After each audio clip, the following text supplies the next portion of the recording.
یہ ظالمانہ سلوک کیوں کیا، تو اس کا میں کوئی جواب نہیں دے سکوں گا۔ اگر یہ سوال مجھ سے ہو گیا تو کیا ہوگا؟ مجھے اس بات کا بڑا خوف محسوس ہوتا ہے۔ میری زندگی میں کچھ لوگ ایسے آئے جنہوں نے سانحہ کربلا کو میری زندگی میں بہت ہائی ڈیفینیشن کے ساتھ پیش کیا، اور وہ میری زندگی میں، میری ایمان میں جس جگہ پہ اس کو ہونا چاہیے تھا، اس سانحے اور اس واقعے کو، وہاں انہوں نے وہ فکس کر دیا۔ اس میں میرے استاد پروفیسر ارشد محمود صاحب کا بھی بہت بڑا ہاتھ ہے، اور اس کے ساتھ ساتھ امداد علی زیدی صاحب کا بھی بہت بڑا ہاتھ ہے، اور اس کے علاوہ جو میں نے کتابیں پڑھی،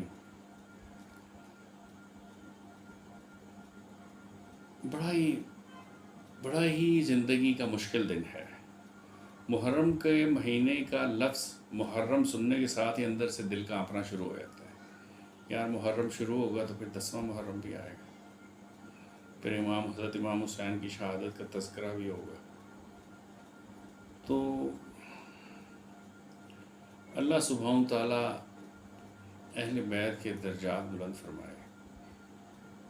ان کے مناقب بیان کرنے میں ایک بات کرنا چاہتا ہوں کہ حضرت امام حسن رضی اللہ تعالیٰ عنہ کو جب زہر دیا گیا، اور ابھی آپ اس دنیا سے آپ نے پردہ نہیں فرمایا تھا، اور زہر کا اثرات بہت زیادہ پھیل چکے تھے آپ کے جسم میں، اور بچنے کی بظاہر کوئی امید نظر نہیں آ رہی تھی، تو حضرت امام حسین حضرت امام حسن کے پاس تشریف لے گئے اور عرض کیا، بڑے بھائی آپ کو قتل کیا گیا ہے، آپ کو اگر یہ معلوم ہے کہ آپ کا قاتل کون ہے تو آپ ہمیں نام بتا دیجئے تاکہ ہم اس سے آپ کے قتل کا حساب لے سکیں۔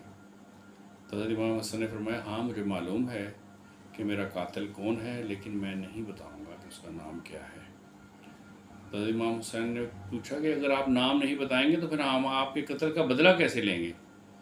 تو حضرت امام حسن نے فرمایا کہ نہ میں اپنے قاتل کا نام بتاؤں گا، نہ ہی مجھے اس سے بدلہ لینا ہے، اور آپ لوگ گواہ رہنا کہ میں نے اس کو اپنا خون معاف کر دیا۔ اور پھر فرمایا کہ اگر کل قیامت والے دن اللہ سبحانہ تعالیٰ نے مجھے بخش دیا تو میں اس بات کی اللہ کے سامنے سفارش کروں گا کہ میرے قاتل کو بھی جنت میں داخل کرے۔ یہ وہ عظیم کریکٹر ہے اہل بیت کا کہ جس کو سن کے بندے کا دماغ سن ہو جاتا ہے۔ اب میں جب اپنے ارد گرد دیکھتا ہوں تو تکلیف ہوتی ہے کہ ہمارے معاشرے میں ہم مسلمان ہیں، چاہے وہ کسی بھی مکتبہ فکر سے تعلق رکھتے ہوں، ہمارے نزدیک یوم عاشور کا سانحہ بھی ایک پروڈکٹ ہے۔ ہم اس پروڈکٹ کو رو رو کر بیچتے ہیں، اور بہت رو رو کر بیچتے ہیں، اور سب ہی بیچتے ہیں۔ اس کا اصل پیغام، وہ جو ہمارے دل میں عقیدت اور محبت ہونی چاہیے ان کے لیے، اللہ وہ پیدا فرمائے، اور جس طریقے کا تعلق ان کے ساتھ ہونا چاہیے وہ تعلق ہمارا اہل بیت کے ساتھ نہیں ہے۔ کچھ لوگوں نے بڑی قدر دل میں پیدا کی۔ میرے ایک بہت اچھے دوست ہیں، بھائی ہیں، بہت نیک آدمی ہیں، ملتان میں ہوتے ہیں، تو منظور حسین ساجد شاید نام ہے ان کا، تو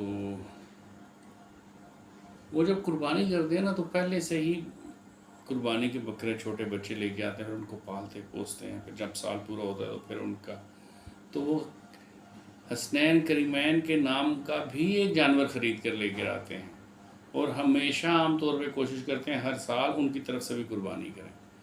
بڑی محبت اور عقیدت رکھتے ہیں۔ اللہ کریم ہمارے دل میں واقعی حقیقتاً اہل بیت کی محبت پیدا فرمائے، ان کا تذکرہ کرنے کی ہمیں عادت پڑے، اور اللہ سبحانہ تعالیٰ ہمارے صغیرہ کبیرہ گناہ معاف فرمائے، ہمیں معاف کر دے۔ ہم اس قابل نہیں ہیں کہ ہم عذاب دے سکیں۔ اللہ کو سبحانہ تعالیٰ اہل بیت کے درجات بلند فرمائے، اور ہمیں ان سے کمال قسم کی روحانی باطنی جو ہے وہ نسبت جو ہے وہ اس کو محسوس کرنے بھی کی توفیق دے، اور اس کو پیدا بھی فرما دے اپنے پیارے نبی کریم صلی اللہ علیہ وسلم کے صدقے۔ وما علینا الا البلاغ۔